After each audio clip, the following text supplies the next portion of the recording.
Something in the world of cardboard rectangles has really gone awry for Wizards of the Coast, and also their Dungeons and Dragons brand has seen escalating hardships. The OGL, the Open Gaming License debacle that Hasbro and Wizards of the Coast had just before the release of the Dungeons and Dragons movie, that put them in the spotlight, and things have been not the same.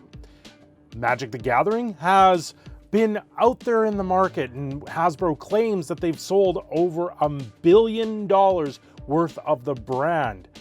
But things are about to change, and if you guys have been following along, or if anyone's been following along here for the last couple days, I've released 4 videos on 4 different topics relating to Wizards of the Coast, and it was all for this. It was all to show and create this story, the story that we have seen in front of us unfold, that Wizards of the Coast is in serious trouble. Before we get fully into this, don't forget to like, subscribe, all those fun things that YouTube likes, because these are where I go with videos.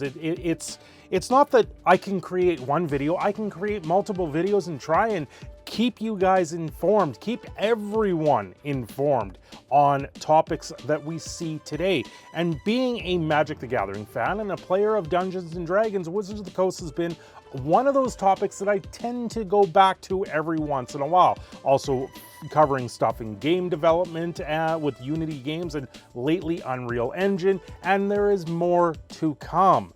But with Wizards of the Coast, the way the company has been running things, they've been running the game to the ground under the CEO of Chris Cox, and it's been an absolute travesty and train wreck since the debacle of what was known as Magic the Gathering 30th edition product. That product was the reprint of reserve list cards that were deemed not tournament legal. And just a sidebar, they still printed reserve list cards, just saying you can't use them in an official tournament. Although places have adopted that you can use them in official tournaments. So it's where do you draw the line? And this is what we're seeing.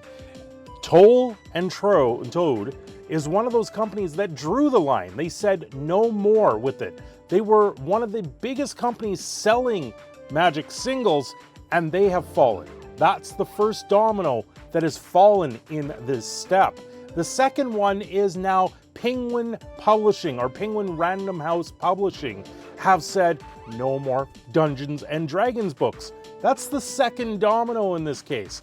The third one now is Wizards of the Coast coming out and saying there is more discrepancy in their card game. There is so much wrong with their card game, they now have to ban everything that they see. They've banned 7 problematic cards, or was it 9? I don't know. I can't keep track of it anymore.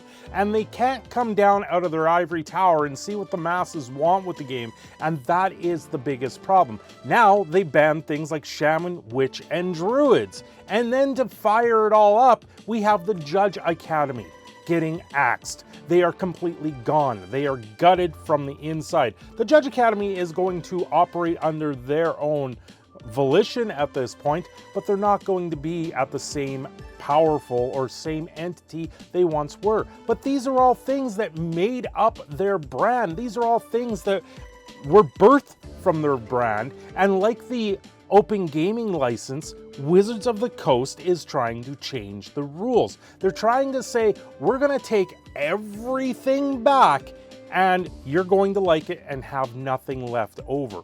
That's the topic of today. Where is Wizards of the Coast? What have they done with their company when they have publications abandoning them, when they have large single sellers abandoning them, when they have the player base abandoning them? Where are they left? What is left for Wizards of the Coast at this point? What are they going to take? And it's really shameful to say I once played this game and held it at a high regard, because they don't even know what they have in their game. They don't even know what the fantasy of it all was.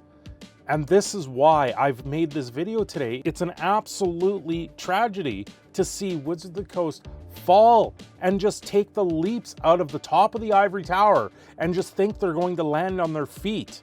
They can't. This doesn't spell good. This is disaster in the wind.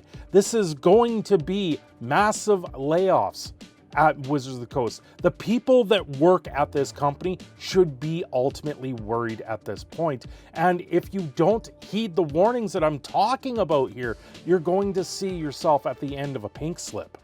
It's absolutely horrific to see them fall down this rabbit hole. Just to fall down, and there's no bottom to it. There's nothing left to the game. They're taking everything out of the games that we know, we grew up, we loved, and they say it's cultural appropriation, or it's one thing or another. That satanic panic that spurred the birth of the game, that actually moved it along, is no longer there. They've won. They've taken it away. But it wasn't that it was satanic panic. It was political correctness that has taken it over. It's gone. There's nothing left. How does one return to this card game, or even return to Dungeons and Dragons, when it's unrecognizable? The game has gone through development hell, and I fear when we see that card sellers, that publications, distributors are backing away from this. The brand is toxic. There is nothing left, nothing that they can sell of this other than their own soul. And that's what's happened, because they have countless secret layers at this point with multiple IPs out there that makes the game completely unrecognizable. So let me heed it. Once again, the warnings that I'm seeing here, Wizards of the Coast is not in good shape. Their last quarterly announcement was not good. I suspect their next quarterly announcement won't be good, or it'll be hidden in some way to make it seem good, like Hasbro tends to do with their brand.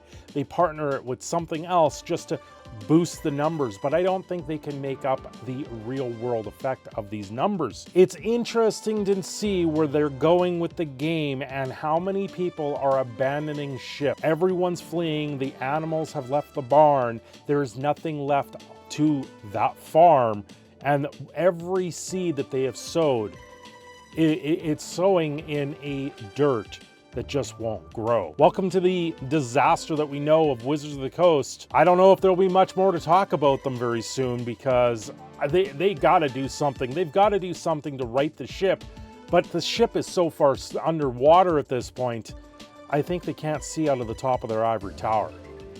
Anyway, I'm your Prod King, Phoenix Cineshadow. If you like this video, do hit the like, subscribe, and maybe comment down below what's something positive that you see from Wizards of the Coast. Have they done anything good for you lately? Or is it all about just trying to get as much out of you as possible in an unrecognizable state of a game that we just don't know anymore? Are you up for the subscription model of D&D Beyond? Because I know I sure am not. I'd rather just buy a book and move on with my life. It's a very interesting time that we live for Wizards of the Coast and Hasbro, because they did shape a lot of the pop culture around us, or took a lot of things out of the pop culture and put it into their once beloved IP. Now it's just a shell of its former self. Have yourselves a great day.